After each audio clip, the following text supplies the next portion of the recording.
Charlo has 3 of the belts right now. For him to win this upcoming fight with Castano Part 2, it's not easily happening, but it's one that is going to happen. And if we could go down and take it all from him, that would be great. This is what Sebastian Fundora had to say about a potential fight with Jermell Charlo. What up, Fight World? It's your boy Ego, and I'm back with some more boxing. Now, I want to talk about this Sebastian Fundora. Wow, 6'6", maybe even 6'7", and he just fought ERICKSON Lubin. This was a fight of the year classic. Now, if you guys are fans of my channel or subscribe to my channel, you will know I made a video before the fight took place, the great Ego Stradamus strikes again, informing you this would be a banger, and it absolutely delivered. I mean, it had everything you wanted for a fight. To me, this is the fight to beat.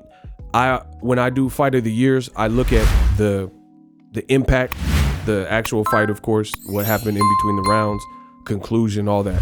And this delivered on all notes. You had this freak show type of, just the look of it, because he's like 7 inches taller than all of his opponents and all this stuff. So it looks crazy. And he's also like a guy who's skinny. So he's not like a big massy guy. So it just looks crazier. It looks like Slender Man. That's what I call him.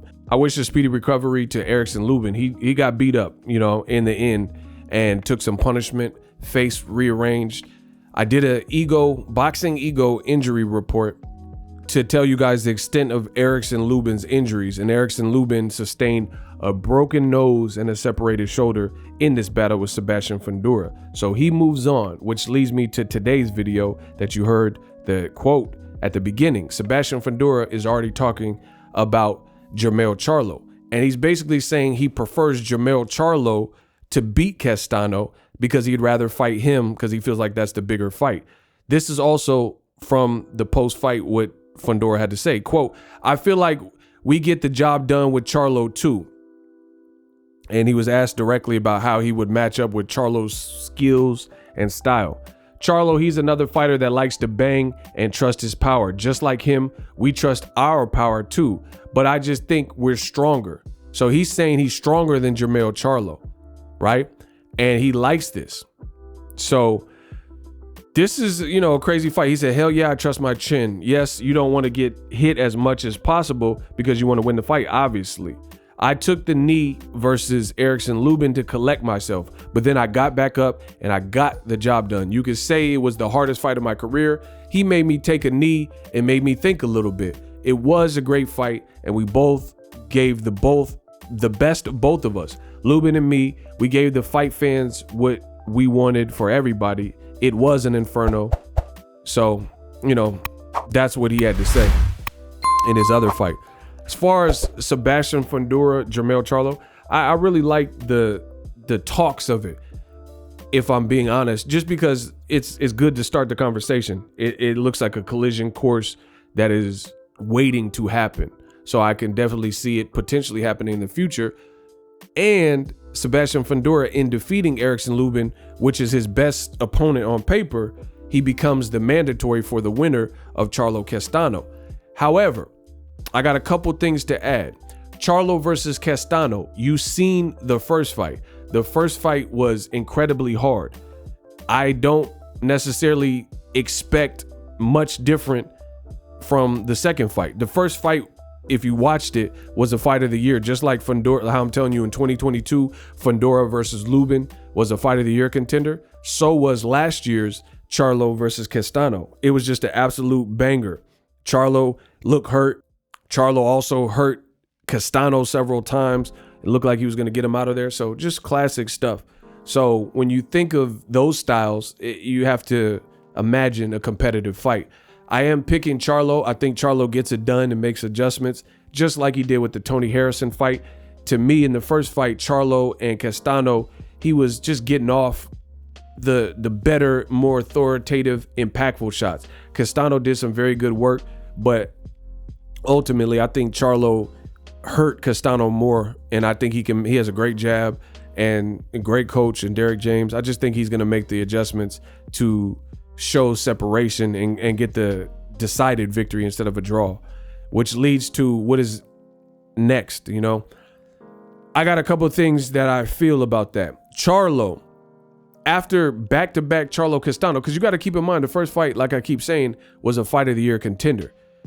That being said, he's going right back into it, which is something that old media said that he wouldn't do. They said that Charlo, no way in heck would he go right back into the fire and fight against Castano in an immediate rematch.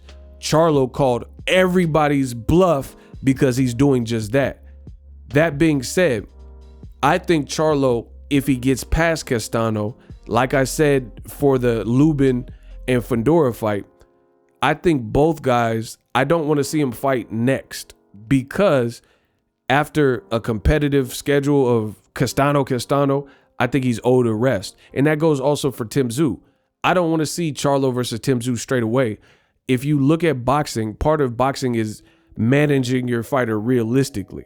And that's the reality of it. Even someone like Canelo, who some people have as the face of boxing or pound for pound #1, he hasn't fought killer after killer. There are Yildirim's in between, you know what I mean? Things like that. Or it's not like major puncher after major puncher after major. He's fighting guys like Billy Joe Saunders or Caleb Plant, who aren't known for devastating power. It's not like he's fighting Benavidez, Beterbiev, Charlo, all back to back to back to back. And that's Canelo Alvarez we're talking about. So that goes for anybody. I want to see great top level fights, but if Charlo's giving us Castano, I don't think he should go into a Sebastian Fundora fight straight away. And that's not out of safety, because I know a lot of the racists, they make it a race thing. They're race fans, right? So there's like, oh, you're trying to protect Charlo. Castano's a harder fight on paper. Sebastian Fundora, even Sean Porter just did a recent interview, and he says that he believes that Fundora is not ready and not polished enough to mess with Jermell Charlo, and I tend to agree with him. I would favor, without a shadow of a doubt, a guy like Jermell Charlo to beat Fundora. That's not taking anything away, because, you know, he has a great canvas that he can learn and, you know, improve and stuff like that. But in the here and now, I'm picking Charlo all the way. So it's not anything to do with fear. And I also think the same thing with Fundora. After an Erickson Lubin tough fight, maybe give yourself another middle of the road type of fight, you know, and then start looking. I don't personally think Fundora is ready. I can appreciate him for his tenacity and willingness to get in there with the guy like Charlo after such a grueling fight where he was forced to take a knee. But my thing is this: the way Fundora fights, there's flaws. He's tall, and that's like probably his biggest attribute, but his defense is leaky. Charlo has the type of power you're not going to be able to just walk through, and he's insanely experienced. A lot of people don't give him credit for that. Charlo, keep in mind, the guy that Fundora just pushed Fundora the hardest, he just admitted this is his hardest fight ever. Charlo knocked that same guy out in one round. So there's levels to it, and Charlo is the upper level. He's the upper echelon, and he could send his opponents to the upper room if they don't act right, you know. So I think experience would win that fight. You know, who knows, maybe Fundora could make it interesting, because it's a puzzle dealing with someone and punching up. But you know, even though Fundora wants Charlo next, and he says he's confident he can beat him with power, Tim Tszyu saying the same thing, and I've said the same thing about Fundora that I'm saying about Tim Tszyu. Personally, I think they both, even though they're mandatories, if Charlo beats Castano, his confidence is going to be through the roof. Neither guy, in my view, this is just my opinion, this is no disrespect to the fighter, neither guy is ready for Charlo at all, based on what I've seen. And actually, Fundora versus Tim Tszyu would be an amazing fight. And they both have leaky defenses, so it would be another kind of all-out fight, you know, action fight.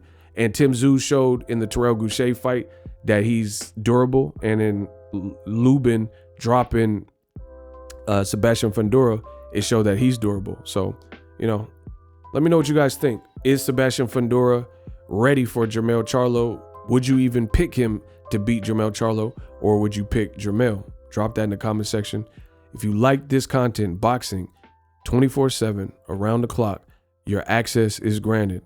This is your one-stop shop for boxing and boxing news. Subscribe to the channel. and I'm out. The future is now. The Hibernation 5s by Kenichi Bear. Hybrid gaming and lifestyle headphones. Out of the box, you can connect to any console or PC. Bluetooth ready with a low latency USB adapter, color RGB, and extreme bass mode. The Hibernation 5s adjust to you. Whether you need a gaming, travel, gym, or lifestyle headphones, the Hibernations got you covered. The new Hibernation 5s, link in the description. Customize the way you hear the world. Welcome to the nation.